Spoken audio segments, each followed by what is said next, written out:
Bapak bisa mengatakan bahwa Bapak mengatakan bahwa belum terbukti. Jelas, karena kami memang belum ada di sana. Sekarang kami berupaya dan terbukti. Verifikasi partai politik tahun 2009 ini lebih sulit daripada verifikasi tahun 2006. Mengapa saya katakan 2004? Mengapa saya katakan demikian? Karena presentasi untuk lolos berbadan hukum, untuk lolos menjadi partai peserta pemilu dari KPU, itu lebih tinggi presentasinya. Jadi dengan demikian, tunggu dulu. Cara berpikirnya sangat sederhana. Ya. Bagaimana dikatakan paling ketat itu tahun 2004? Kenapa? Hanya 24 yang lolos. Ini 38. Kita berbicara tentang jadi ketatnya itu lemah. Jadi partai yang lemah pun bisa lolos. Kita berbicara tentang fakta, data, angka. Bapak bilang lebih ketat 2004. Fakta undang-undang pemilu lebih berat pada 2009 ini dari 2004. Dan kalau itu terjadi, banyak partai yang hadir, itu bukan representasi bahwa lebih mudah. Tidak, itu artinya bahwa kesadaran politik bangsa Indonesia sudah lebih tinggi, sehingga mereka ingin berpartisipasi dalam bangsa ini. Jadi kalau Bapak bicara tentang lebih sulit tahun lalu, itu tidak benar. Fakta pemilu mengatakan tidak. Undang-undang pemilu ya mengatakan lebih berat prosentasinya. Undang-undang pemilu kami yang buat. Jelas, Bapak ya, justru Bapak yang salah buat. Dan itu mudah. Kenapa? Kita lihat melalui Mahkamah Konstitusi saja ada beberapa yang lolos. Tidak melalui perjuangan. Saya dengar ada interupsi di sini. Silakan. Anda boleh menyatakan Anda lolos dalam verifikasi faktual KPU, tapi Anda ngebeng. Karena kenapa? Undang-Undang nomor 10 tahun 2008 itu tidak ada yang mengatakan bahwa apa yang Anda lakukan itu adalah benar. Karena olehnya itu kami akan melakukan hal yang benar karena kita lulus verifikasi sesuai dengan undang-undang yang berlaku. Kan Anda ngebeng saja dengan undang-undang nomor 10 itu. Itulah namanya perjuangan politik. Ya, jadi yang dikatakan nebeng tadi salah besar. Itulah yang namanya strategi. Bagaimana kami bisa lolos? Itu bukan nebeng. Yang namanya nebeng itu kalau tidak punya strategi, itu nebeng. Ini kita punya strategi. Bagaimana kita bersuara di dewan, ya? Ya, biar kita jelasin bahwa fungsi di DPR itu ada 3. Fungsi pengawasan, fungsi legislasi, dan fungsi budgeting. Budgeting kami sudah berjuang untuk seluruh agama, untuk mendapatkan anggaran yang besar. Yang kedua, kami berjuang tentang pengawasan, kontrol pemerintah. Kami sempat bersurat lagi kepada Presiden, dan Presiden menelpon ketua fraksi bahwa semua tuntutan PDS kami akan jawab, dan kami akan buktikan. Bapak menyampaikan apa yang Bapak menyampaikan apa yang Bung, ada 3 fungsi DPR. Biar saya jelasin sekaligus, ya. Bahwa setelah budgeting dan juga fungsi pengawasan, fungsi legislasi, disinilah kami membuat bagaimana kami bisa lolos. Vokal kami 13 melawan 400 yang jumlahnya 550 dikurangan 13. Kami bisa meyakinkan mereka dan melobi mereka. Itu. Bapak mengatakan hal-hal yang memang harus kerjanya Bapak demikian. Oh iya dong. Jadi kalau kami pun ada di sana, kami akan lakukan seperti Bapak, bahkan mungkin lebih. Jadi jangan Bapak membanggakan. Bapak membanggakan bahwa Bapak sudah lakukan ini. Bapak dibayar karena itu, digaji di sana karena itu. Kalau Bapak tidur, Bapak tidak bekerja, ya, tidak kirim surat ke Presiden, tidak membahas anggaran dan segala macam. Itu berarti Bapak, ya maaf saya katakan bahwa Bapak tidak bekerja. Justru karena Bapak ada di DPR harus kerja demikian. Dan kalau kami ada di sana, kami akan kerja lebih baik lagi. Lebih baik lagi kami kerja. Yang saya heran ketika Bapak bilang tidak bekerja, kami bekerja, Pak. Bapak yang tidak ada di DPR jadi tidak bekerja dong. Untuk bangsa dan negara. Saya katakan, saya bilang tadi bahwa yang dikatakan membuat undang-undang. Bapak tadi katakan, Bapak membanggakan apa yang Bapak kerja ya di sana. Saya katakan bahwa itu memang seharusnya kerja Bapak di sana. Kalau Bapak tidak kerja, itu nggak benar namanya. Jadi jangan membanggakan soal kerjaan. Dia mengatakan bahwa itu tugas Bapak. Justru karena tugas kita memperjuangkan bagaimana kami. Saya akan kembali mempertanyakan tugas Anda.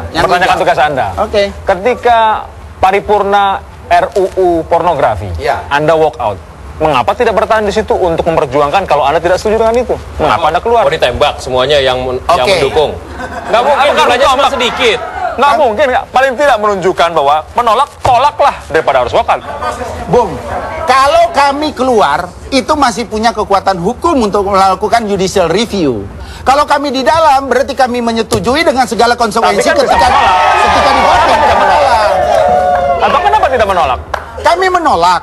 Untuk itu kami walkout dan kami katakan kami tidak bertanggung jawab terhadap hasil daripada undang-undang pornografi. Apakah bisa diterima? Saya pikir bahwa yang namanya walkout itu bukan solusi.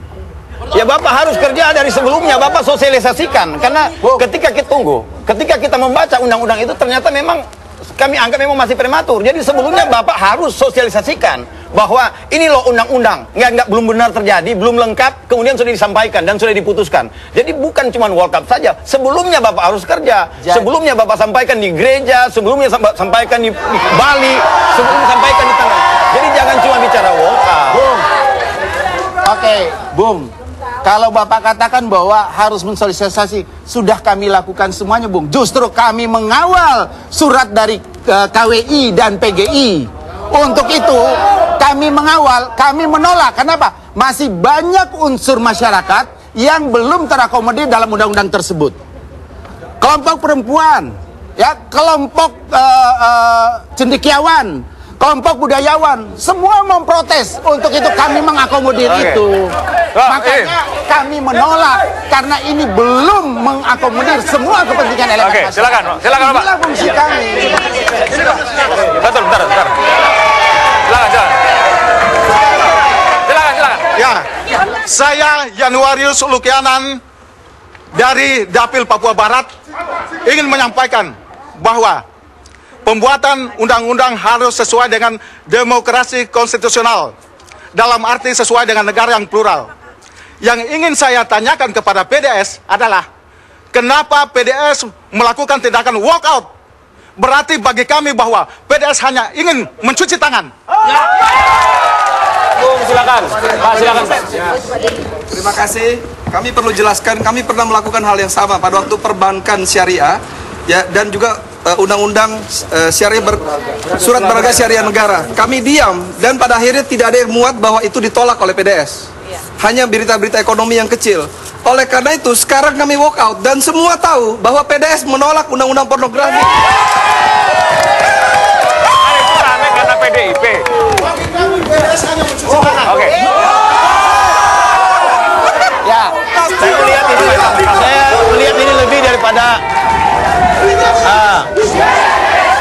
saya melihat ini lebih daripada bagaimana strategi PDS untuk pada hari-hari terakhir untuk memenangkan, untuk mendapatkan dukungan, bukan karena benar-benar ada perjuangan di sana. Saya pikir ini hanya sebuah strategi politik saja dari PDS, ya, supaya nanti pada ini orang melihat bahwa PDS itu tidak setuju, ya. Ini semuanya serba salah dong. Kerja salah, nggak kerja salah, gimana Pak Lumano? Silakan. Sebenarnya gini. Jadi sebenarnya gini, pertanyaan interupsi dari teman-teman itu sudah terjawab dengan otomatis dengan langkah kami di DPR. Kalau bilang kami mengawal, kami berjuang, itulah bentuk perjuangan kami ketika kami walkout. Tunggu dulu. Kenapa walkout? Karena masih ada celah untuk kita bisa memenangkan. Tetapi ketika kita sudah di dalam dan kita voting kalah, itu selesai sudah. Bukankah dengan Anda menolak, berarti Anda menyuarakan mereka, Anda menolak. Itu lebih dari penolakan. Ketika kita keluar, bagaimana bisa menjawab bahwa dia mengatakan bahwa tidak bertanggung jawab cuci tangan gitu. Justru pada saat kita keluar, itulah kita katakan kita menolak dan kami tidak bertanggung jawab dengan keputusan yang saudara-saudara ambil di dalam ini. Akan ada kerja susul. Sehingga kita akan di luar berjuang melalui judicial review. Ya, jadi Anda tidak berhak judicial review.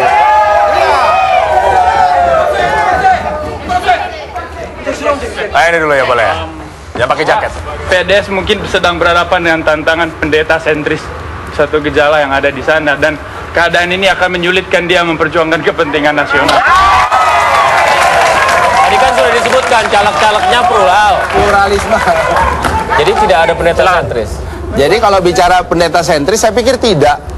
Kita ulang tahun kemarin, kiai-kiai datang dan menyatakan bahwa 15 juta anggota kami siap mendukung PDS. Itu jelas.